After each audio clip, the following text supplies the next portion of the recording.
Hi, and thank you for tuning in to a new episode about the Japanese STF uniform Unique Airsoft. In this episode we will go over why the Japanese decided to go with a new assault weapon, the Type 20 it's called, instead of upgrading their standard assault weapon, the Type 89. Please hit that bell notification button, subscribe to this channel.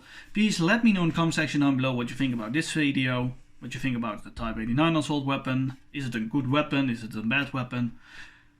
Please hit the bell notification button, subscribe, and so without further ado, let's start. Around 2019, the Chinese Liberation Army showed a new assault weapon that was called the QBZ-191. Information out there, but what we can see from this footage that the Chinese forces show that it is reliable in every weather condition, sand, mud, winter conditions, and you can still firing even in such climate. But is it true? And before that, the Japanese were already deciding to replace the Type 89 in early 2015.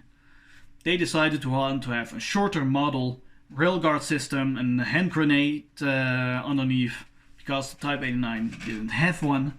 But was it really necessary to put much more money into the developing or copy a new version for the Type 20 Japanese assault weapon? Or was it better to upgrade the Type 89 itself? There are a few ways to upgrade this version itself, but the Type 20 is a very interesting model. It is much shorter, it has a much more rail system, it has the capacity for all the branches to use mechanized infantry units itself, reconnaissance, marine forces, and paratroopers. So you can put your many weapons as possible at the front line for one purposes. And Type 89 can be replaced by security forces and rearguard units, so that the Type 64, that was still in service to this day, can finally put to rest, or with other words, can go on retirement. So let's go over what Type 89 could be had for upgrades.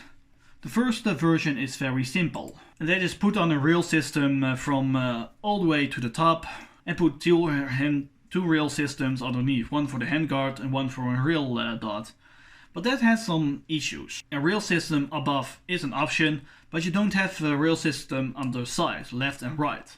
If you want to use a laser dot, for example, or a lamp itself, and you want to use at the same time your bayonet, but you cannot do that because you have only a rail system underneath, behind the bayonet system. That was not really popular. So if I would go to the next.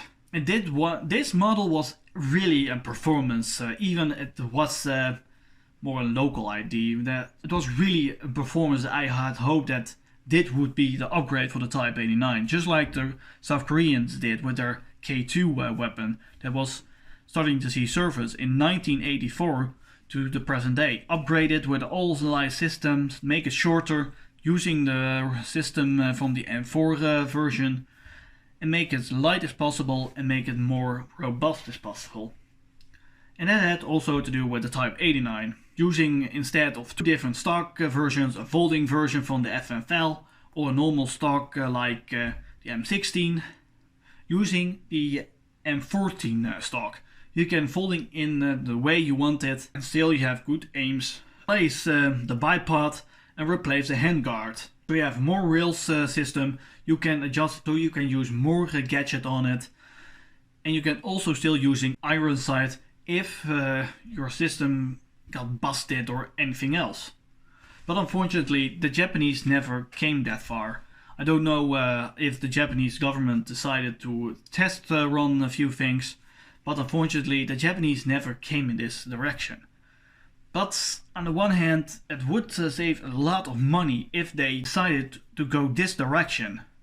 It would be performed much better perhaps in conditions, and save them money to buy much more important vehicles and aircraft that they really need in the future maybe. But the Japanese decided to go with a new assault weapon, like I mentioned, and I think that's maybe something to do with because China becomes more powerful and they needed even ground. Even the ground forces will not have a major impact if a war would be break out, but ground infantry units, you will always need that for defensive capacity instead of overrunning without a fight. I still hope that the Japanese Type 89 will see some upgrades so cheap as possible, so they can still use some railguard systems and shorter shoulder stocks.